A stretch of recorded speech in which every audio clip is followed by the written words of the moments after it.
नमस्कार, मी अनुप्रिया खाडे. मी इंटिरियर आणि landscape designer आहे. गेली 23 वर्ष इंटिरियर डिझायनिंग आणि स्पेस हिलिंग या पूर्ण कंपनीमध्ये समाजासाठी प्रत्येक स्टेपवरती, प्रत्येक एका स्पेसमध्ये मी इंटिरियरची आणि लँडस्केप डिझायनिंगची कामं करते. गेल्या 23 वर्षामध्ये इंटिरियर डिझायनिंग आणि लँडस्केप डिझायनिंग आणि त्याबरोबर त्याच्या अनुषंगाने येणारं स्पेस हिलिंग या कामामध्ये कार्यरत राहिल्यानंतर बऱ्याचशा अवॉर्ड्स, बऱ्याचशा गोष्टी की ज्या आपण म्हणतो की स्त्रीला अनकलनीय असतात, असे प्रचंड अनुभवांची शिदोरी घेऊन दरवर्षी प्रत्येक दिवशी वुमन्स डेच्या निमित्ताने काही गोष्टीमध्ये नवीन नवीन पदार्पण करते. आणि गेली 23 वर्षांचा अनुभव घेऊन आज हे तुमच्या समोर येते. ते कम्प्लीट कोहोरिया या ब्रँडच्या मार्फत आपण स्त्रियांसाठी काय करू शकतो, ऍज अ वुमन एंटरप्रेन्युअर तिला सबल करण्यासाठी काय करू शकतो हे सांगण्यासाठी.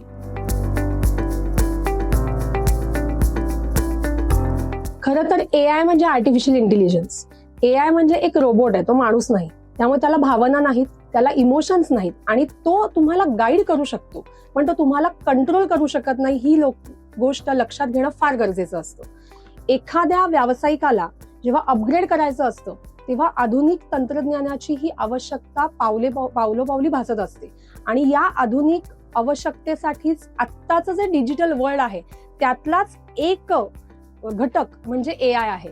आणि AI शिकणं हे कदाचित सुरुवातीला चॅलेंजिंग वाटू शकतं, पण AI हे चॅलेंज नाहीये. AI हे आपल्यासाठी एक विज्ञानाने आपण म्हणूया की इनोव्हेट केलेलं एक असं तंत्रज्ञान आहे की त्या तंत्रज्ञानाचा वापर करून आपण आपल्या व्यवसायामध्ये, आपल्या पर्सनल आयुष्यामध्ये कितीतरी गोष्टी खूप सुसह्य करू शकतो. आणि टाइम मॅनेजमेंट जर का तुम्हाला करायचं असेल तर फॉर एक्झाम्पल आपण एक छोटीशी गोष्ट घेऊया की आपण एक्सेल शीट करतो, किंवा लेडीज ज्या घरगुती व्यवसाय करतात, घरगुती व्यवसाय करताना त्यांना येणाऱ्या काही गोष्टी किंवा त्यांना प्रेझेंटेशन्स करायची असतात, जर का स्वतः त्याच्यामध्ये इन्व्हॉल्व्ह होत गेलं तर त्याच्यामध्ये भरपूर वेळ लागतो. पण तुम्ही AIचा जर का वापर तुमच्या धंद्यासाठी, तुमच्या व्यवसायासाठी, तुमच्या पर्सनल अपग्रेडेशनसाठी जर का केलात तर AI सारखं सुंदर तंत्रज्ञान नाही असं मी म्हणेन. आणि AIचा वापर करून टाइम मॅनेजमेंट करणं हे खूप सोपं होतं. आणि सगळ्यात महत्वाचं, भीती बाळगण्याची गरज नाही, कारण AI हा मानवासाठी बनलेला आहे. आणि त्याचा वापर करून घेतलं तर तुमचा डिजिटल एक्झिस्टन्स, तुम्ही डिजिटली किती स्वतःला प्रूव्ह करू शकता हे त्याच्यातनं गोष्टी खूप सोप्या होऊन जातात. आर्थिक नियोजन खरं तर आपल्या पूर्वपार आपली जी हिंदू संस्कृती आहे, जर का तुम्ही बघितलं गेलं तर आपल्याकडे पूर्वीपासूनच महिलांच्या हातामध्ये संसार दिला जायचा की कुठलं माणसामान आणायचं, काय सामान आणायचं, भाजी आणायची किंवा आणखी काही करायचं, त्याचे हिशोब किंवा किती गोष्टी व्यवसायासाठी लागणार आहेत या करताना त्याचं अगदी सोपं उदाहरण की बाई किंवा स्त्री ही पहिली तिच्या संसारामध्ये खूप यशकीर्ती मिळवलेली असते, कारण तिला छोट्या छोट्या गोष्टी संसारातल्या माहिती असतात की कुठे पैसे वाचवले किंवा कुठे पैसे वाचवता येतील आणि कुठे पैसे वाचवून मी दुसरी कुठली तरी गोष्ट करू शकते. त्यामुळे महिलांसाठी आर्थिक नियोजन शिकणं ही तिच्या स्वभावामध्ये आहे, हे तिच्या गरजेमध्ये आहे आणि हे परंपरागत आपल्याकडे चालत आलंय. म्हणजे आर्थिक नियोजन करताना फक्त असं नाहीये की मला संसारासाठी करायचंय, मला फक्त माझ्या व्यवसायासाठी करायचंय किंवा माझ्या व्यवसायासाठी करायचंय. जे मी करत आलीये की आर्थिक नियोजन करताना त्याचे 4 भाग मी करते कायम. एक पहिला भाग असतो तो स्वतःसाठी, ज्याने स्वतःला आपल्याला अपग्रेड करता येतं. मग AI शिकायचंय किंवा मला नवीन नवीन काही गोष्टी स्वतःला शिकायच्या आहेत तर ते स्वतःसाठी. दुसरी पायरी आहे आपण स्वतः आणि आपली फॅमिली म्हणजे आपल्या फॅमिली स्वतःसाठी पण मी करते आणि बरोबर माझ्या फॅमिलीला पण घेऊन त्यांनाही काहीतरी नवीन शिकण्यासाठी प्रोत्साहन देते, त्याच्यासाठी आर्थिक गरज लागते. तिसरी सगळ्यात महत्वाची गोष्ट आहे स्वतः, फॅमिली आणि तुमचा व्यवसाय की ज्याच्यातनं तुमचं अर्थार्जन होतंय. जर का हे अपग्रेड केलं गेलं नाही तर या गोष्टींना तुम्हाला बॅरियर्स क्रिएट होऊ शकतात. त्यामुळे तिसरी पायरी येते आर्थिक नियोजनाची, तुम्ही स्वतः, तुमची फॅमिली आणि तुमचा व्यवसाय.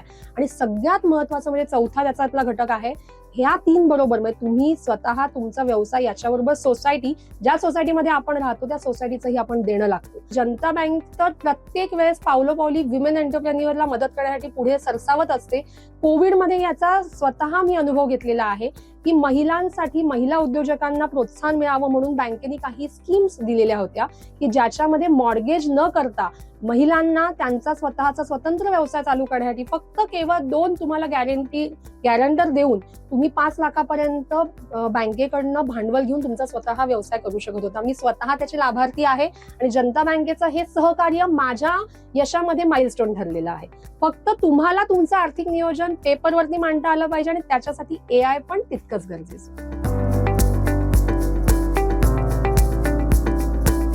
खरं तर गिव्ह अँड गेन म्हणजे गिव्हर्स गेन फिलॉसॉफी. जर का आपण लॉ ऑफ अट्रॅक्शन बघितलं, मी एक हिलर पण आहे. लॉ ऑफ अट्रॅक्शन असं सांगतो की निसर्ग स्वतःकडे काहीच ठेवत नाही. तुम्ही जेवढं देत जाता तेवढंच गुरुत्वाकर्षणाच्या नियमाने तुमच्याकडे परत येत जातं. मग ते ब्लेसिंग्स असू देत, कोणाला केलेली मदत असू देत, कोणाला काही काम अडलं असेल तर त्याच्यामध्ये केलेली हेल्प असू देत, किंवा काही गोष्टींचं प्रोत्साहन असू देत, किंवा त्याला केलेली एखाद्या स्ट्रॅटेजीनी किंवा व्यवसायामध्ये किंवा आर्थिक नियोजनामध्ये केलेली मदत असेल. याचाच अर्थ गिव्हर्स गेन. म्हणजे मी माझा एक अनुभव सांगते की माझा कोहरिया हा ब्रँड आहे. कोहरिया ब्रँडच्या थ्रू मी इंटिरियर डिझायनिंगच्या फ्रँचाईज देते. फ्रँचाईज देताना बऱ्याच वेळा असं होतं की महिलांना एक मोठा प्रश्न असतो की आता मुलं मोठी झालीत, मग आता मी काहीतरी माझा व्यवसाय सुरू करू का, जग कुठे पुढे चाललंय. आणि तिला स्वावलंबी होणं फार गरजेचं असतं. कारण सेल्फ इंडिपेंडन्स हा नुसता फक्त असं म्हणून येत नाही, त्याच्यासाठी स्वतः पाऊल उचलणं फार गरजेचं असतं. आणि गिव्हर्स गेन ही फिलॉसॉफी अशी आहे की आपण बघत आलोय की एखाद्या आपल्या आयुष्यामध्ये एखादा आपला आयडल असतो, त्याला आपण कुठेतरी कॉपी करण्याचा प्रयत्न करत असतो. पण कोणाला तरी कॉपी करण्याऐवजी आपल्याला काय गरजेचं आहे, तर स्वतःला जर का आपण प्रश्न विचारला की व्हाय, की मी हे का करतेय, तर ही सेल्फ कमिटमेंट तुमची असेल तर ती तुम्हाला तुमच्या कार्यामध्ये कन्सिस्टन्सली एखादं काम करण्यासाठी प्रोत्साहन देत असते. आणि गिव्हर्स गेन फिलॉसॉफी म्हणजे अशी की माझ्या ब्रँडच्या अंडर मी एका महिलेला, जी रायगडमधनं आहे, तिने पूर्वी आधी इंटिरियर डिझायनिंग केलंय लग्नाच्या अगोदर. नंतर मुलं झाली, मुलांच्या आणि संसाराच्या सगळ्या जबाबदाऱ्यांमध्ये असं झालं की नाही, मग आता माझं ते इंटिरियर डिझायनिंगचं फील्ड मागे पडलंय. पण कोहरियाच्या ब्रँडच्या थ्रू आम्ही तिला फ्रँचाईज देऊन तिला हेल्प अशी केली की तुला फक्त तुझं एक पाऊल पुढे टाकायचं आहे, हँडहोल्ड करायला आम्ही आहोत. आणि तिचं हँड होल्डिंग केल्यानंतर, तिला गायडन्स दिल्यानंतर आज गेल्या 6 महिन्यामध्ये तिने रायगड जिल्ह्यामध्ये स्वतःचा इंटिरियरचा बिझनेस चालू केलाय. सांगण्याचं कारण असं की तिला फक्त मी मदत केली आहे, तिला मी गायडन्स दिलाय माझ्या फ्रँचाईजसाठी.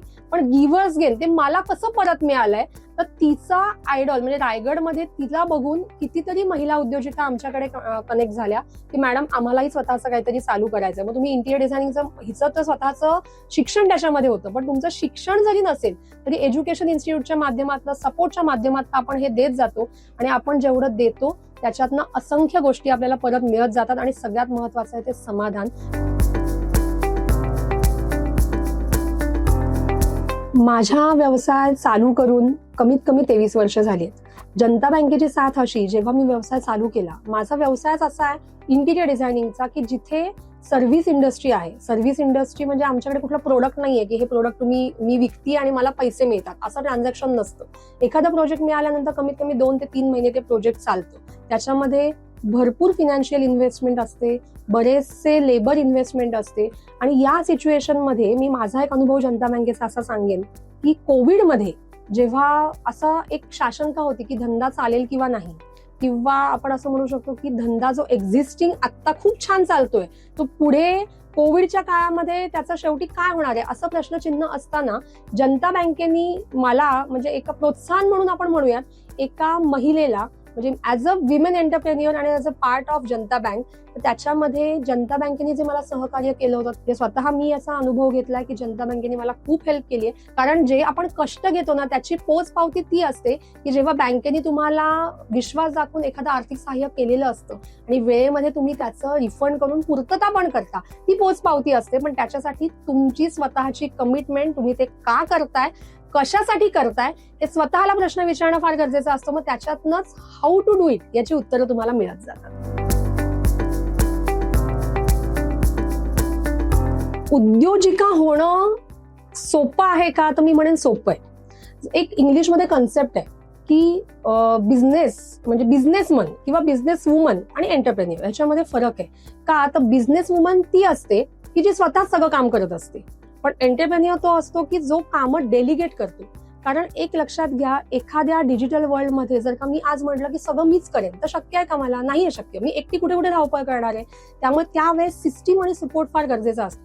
जेव्हा स्टार्टअप इंडस्ट्रीजमध्ये लोकांची किंवा महिलांची जास्त करून की एक इच्छा असते की मला स्वतःचं काहीतरी काम करायचंय, त्यांना हे माहिती असतं की मला स्वतःच्या पायावर उभं राहायचंय, पण स्वतःला प्रोत्साहन देणं, स्वतःला कमिटमेंट करणं तेवढीच गरजेची असते. कारण बऱ्याच वेळा असं होतं की परिस्थिती आपल्या हातामध्ये नसते, आपण परिस्थिती नाही बदलू शकत, पण स्वतःला टेस्टर लावून स्वतःमध्ये बदलाव नक्कीच आपण करू शकतो. आणि स्वतःमध्ये बदल घडवायचा असेल तर स्टार्टअप इंडस्ट्रीसाठी 3 व्हॅल्यूज माझ्यासाठी म्हणजे मला महत्वाच्या वाटतात. सगळ्यात महत्वाचं सेल्फ कमिटमेंट, म्हणजे स्वतःला कमिटमेंट करणं की मी जो बिझनेस स्टार्ट करण्याची इच्छा आहे तो मी सक्सेसफुल करणार आहे. दुसरी जी आहे सी मध्ये, म्हणजे आपण 3C म्हणूयात. First is the commitment, second is the consistency. Consistency म्हणजे तुम्ही जे काही करताय त्याला सातत्य हवं. आणि सगळ्यात महत्वाचं म्हणजे कम्युनिकेशन. तुम्ही जे काही करताय ते तुमच्या घरच्यांना, तुमच्या फॅमिलीज किंवा तुमच्या फ्रेंड्स किंवा ज्या सोसायटीमध्ये तुम्ही करताय किंवा ज्यांच्यासाठी तुम्ही काम करणार आहात त्यांच्याशी कम्युनिकेट करणं फार गरजेचं आहे. आपल्याला गाईड करणारे ऑलरेडी सोसायटीमध्ये जशा बँक्स आहेत, कितीतरी कोचेस आहेत, कितीतरी ट्रेनर्स आहेत ज्याच्या माध्यमातून आपण ट्रेनिंग देऊ शकतो. पण व्हाय हा प्रश्न विचारला तरच हाऊचं आन्सर मिळू शकतं. त्यामुळे स्टार्टअप करणं आणि स्टार्टअप पासून एंटरप्रेन्युअर पर्यंतचा जो प्रवास आहे तो अवघड नाहीये. मी म्हणेन की इम्पॉसिबल या वर्ल्ड मध्येच लिहिलेलं आहे की it is possible. So start with that. महिला दिनाच्या शुभेच्छा. खरं तर आपण म्हणतो की 8 मार्च हा वुमेन्स इंटरनॅशनल डे म्हणून सेलिब्रेट केला जातो. मी असं म्हणेन की येणारा वर्षाचा प्रत्येक दिवस हा महिलेचा आहे. कारण महिलेमध्ये एक कुठेतरी अशी एक म्हणतो ना आपण एक इन्स्टिक्ट असतं की काहीतरी तिला नवीन करण्याची उमेद असते. आणि महिलेमध्ये देवाने ऑलरेडी देणगी अशी दिली आहे की ती ऍट अ टाइम भरपूर गोष्टी मॅनेज करू शकते. महिला दिन हा खऱ्या अर्थाने महिला दिन तेव्हाच होईल जेव्हा लेडीज, फक्त लेडीज किंवा घर म्हणजे आपण म्हणूयात की घरकाम न करता ती काहीतरी स्वतःचा बिझनेस चालू करू शकेल, या डिजिटल वर्ल्डमध्ये स्वतःची लिगसी प्रस्थापित करू शकेल. आणि सगळ्यात महत्वाचं, कुठेही खचून न जाता कुठल्याही परिस्थितीमध्ये स्वतः उभारी घेऊन फिनिक्स पक्षी कसा उडत राहतो तसा स्काय इज द लिमिट, त्याप्रमाणे तिने जर का भरारी घेतली तर तो विमेन्स डे होईल. त्यामुळे सगळ्यांना विमेन्स डेच्या हार्दिक शुभेच्छा. आणि मी म्हणेन की फक्त 8 मार्च नाही, प्रत्येक दिन हा महिलेचा असला पाहिजे आणि तिने तो महिला दिन साजरा केला पाहिजे. धन्यवाद.